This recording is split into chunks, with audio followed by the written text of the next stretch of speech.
Hey everyone, welcome in this channel. Today we are doing our chapter number 16 हवा। जब हम किसी भी लेसन का नाम सुनते हैं ना तो हमारे मन में उस लेसन से रिलेटेड चीज़ें चलने लग जाती हैं। जैसे कि हमने अभी नाम पढ़ा हवा। हवा से हम किस चीज़ को फील करते हैं? उस हवा को जो हमें जीवन देती है, जो हमारे लिए परोपकारी होती है, जिस हवा के बिना हम जीवित नहीं रह सकते। कि जिस तरीके से हमारे लिए खाना पीना ज़रूरी होता है, उसी तरीके से हवा भी हमारे लिए उतनी ही ज़रूरी होती है। तो आज का जो हमारा लेसन है वो किससे रिलेटेड है? हवा से रिलेटेड है कि हवा स्वच्छंद होकर बहती है, यह हमेशा गतिमान रहती है, यह परोपकारी और जीवनदायिनी भी है। इस पाठ में कवि ने हवा से बातें करते हुए बहुत कुछ कहा है। वे कौन कौन सी बातें हैं, आइए पाठ पढ़कर जानें। कि इस पाठ का जो लेखक है ना, वो हवा से बातें कर रहा है और बातें करता करता वो क्या कहता है? ए हवा, तू रुक जरा। कि हवा, तू थोड़ी देर के लिए रुक जा, मैं भी जाऊंगा साथ तेरे। कि हवा, तू रुक जा, मुझे तेरे साथ जाना है।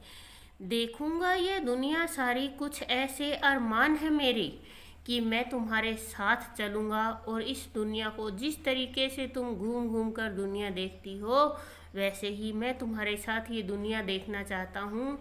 यही मेरे अरमान है। अरमान मीन्स अभिलाषा है, मेरी इच्छा है, मेरी आशा है।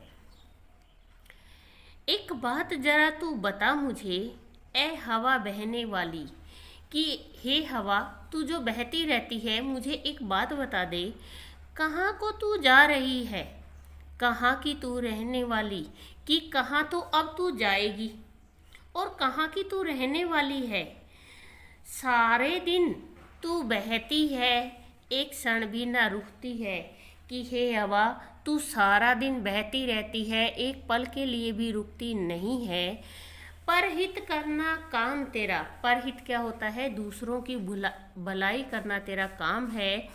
कभी ना तू थकती है। और हवा, तू कभी थकती भी नहीं है, सारा दिन बहती रहती है, चलती रहती है। सारा संसार जुड़ा है तुझसे, बिन तेरे सभी अधूरे हैं। कि ये जो संसार है, ये जो चल रहा है, वो तेरे कारण चल रहा है। तेरे बिना ये सारा संसार अधूरा है। तू साथ छोड़ती जिस प्राणी का, नहीं होते उसके सपने पूरे हैं। कि ये हवा, तू जिस प्राणी का साथ छोड़ देती है, उस इंसान के सपने पूरे नहीं होते, अर्थात वो ये दुनिया छोड़ देता है। तो कवि हवा से कहना चाहता है कि ये हवा, थोड़ी देर के लिए तो रुक जा, मुझे भी अपने साथ ले चल, मैं ये सारी दुनिया देखूंगा जैसे तू घूम घूम कर देखती है। कि ए बहने वाली हवा, तू कहाँ जा रही है? कहाँ की तू रहने वाली है? एक पल भी ना तो तू रुकती है और दूसरों की भलाई करना ही तेरा काम है। तो इसी तरीके से कवि उसे क्या कहता है कि सारा संसार तुझसे जुड़ा हुआ है और जिसका तू साथ छोड़ देती है, उस इंसान के सपने हमेशा के लिए अधूरे रह जाते हैं। Now we are doing exercise. और एक्सरसाइज स्टार्ट करने से पहले आप लोगों से छोटी सी रिक्वेस्ट है, अगर आप मेरे चैनल पे नए हैं तो प्लीज़ आप चैनल को सब्सक्राइब कर लीजिए और बेल का आइकन दबा लीजिए, ताकि नए आने वाले वीडियोज़ के आपको नोटिफिकेशन मिल सके। सबसे पहले करते हैं हम निम्नलिखित प्रश्नों के उत्तर दीजिए। कवि हवा की तरह क्यों बहना चाहता है? क्यों बहना चाहता है? क्योंकि वह दुनिया देखना चाहता है। कवि हवा को कुछ क्षण क्यों रोकना चाहता है?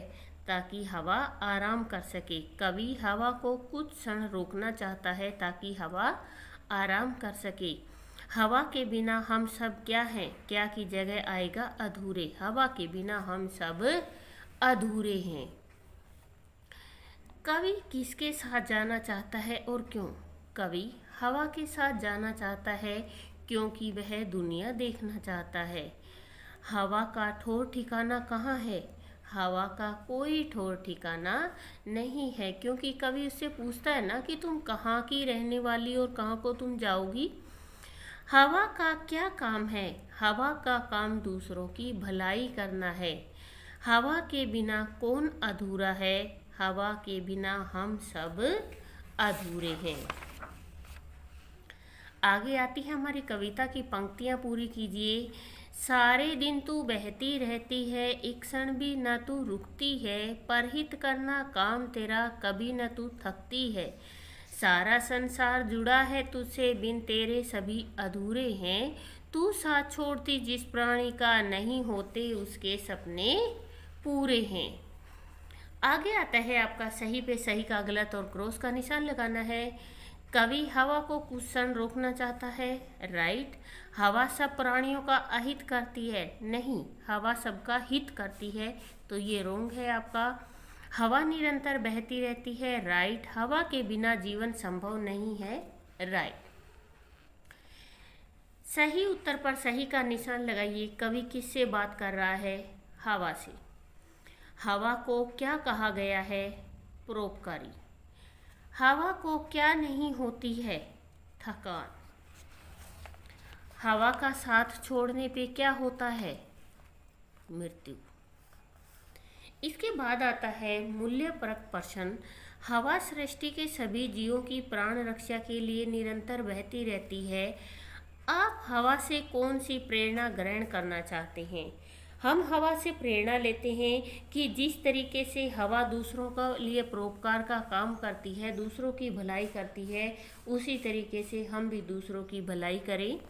प्रकृति की सभी रचनाएं, हवा, सूर्य, चंद्र, पृथ्वी, अपने समय पालन के लिए जानी जाती है। क्या आप इनकी तरह अपने सभी काम समय पर करते हैं? बिल्कुल करते हैं। इसके बाद आता है युग्म का अर्थ होता है जोड़ा, मतलब ऐसे शब्द जिनको लगभग साथ साथ बोला जाता है, जैसे दाल चीनी, कप प्लेट। इस तरीके के कुछ ऐसे शब्द होते हैं जिन शब्दों का प्रयोग जोड़े में ही होता है, उन्हें युग्म शब्द कहते हैं। जैसे ऊपर नीचे, पाप पुण्य आदि। तो ऐसे ही आपको कुछ शब्द बनाने हैं, जैसे ठंडा गर्म, अमीर गरीब, काला सफ़ेद, आना जाना, खाना पीना, ऊंच नीच। इसके बाद आता है आपका चित्रों को पहचान कर उनका एक एक पर्यायवाची और लिखिए। जैसे ये आँख है, आँख को हम नयन, नेत्र, लोचन, कुछ भी आप रिटर्न कर सकते हो। ये कमल है, इसको मैंने लिखा पंकज। ये हिरण है, हिरण को लिखा मैंने मृग। ये स्कूल है, विद्यालय, स्कूल। ये तोता, तोता को हम सुख बोलते हैं। ये गाय है, इसको हम गो बोलते हैं। इसके बाद आते हैं आपके लिए जो एक्टिविटी है, 5-5 बच्चों का समूह बनाकर इस कविता का अभिनय करते हुए गायन कीजिए। कि आपने जो अभी कविता मैंने पढ़ाई है उसका गायन करना है आपको। हमें किस किस कृत्रिम साधन से हवा प्राप्त होती है उनके नाम लिखिए। जैसे कूलर है, एसी है, पंखा है। दिए गए चित्र को देखकर तथा उसमें होने वाली क्रियाओं के आधार पर वाक्य बनाइए। जैसे यहाँ पे आपको पिक्चर्स दिखाई दे रही है, क्या है, हवा चल रही है, हवा से कपड़े उड़ रहे हैं, कपड़े सूख रहे हैं, पेड़ हिल रहा है, पतंग उड़ रही है, लड़का पतंग उड़ा रहा है, सूरज चमक रहा है, हवा चल रही है, पतंग उड़ रही है, नदी में लहरें उठ रही हैं, आदमी नदी किनारे टहल रहा है, लड़का पतंग उड़ा रहा है। इससे आप वो भी लिख रहे हो, कपड़े धूप में सूख रहे हैं। इस तरीके से आप इन सेंटेंस को रिटर्न कर सकते हो। ये है आपका चैप्टर और साथ ही ये आपकी बुक का लास्ट चैप्टर है।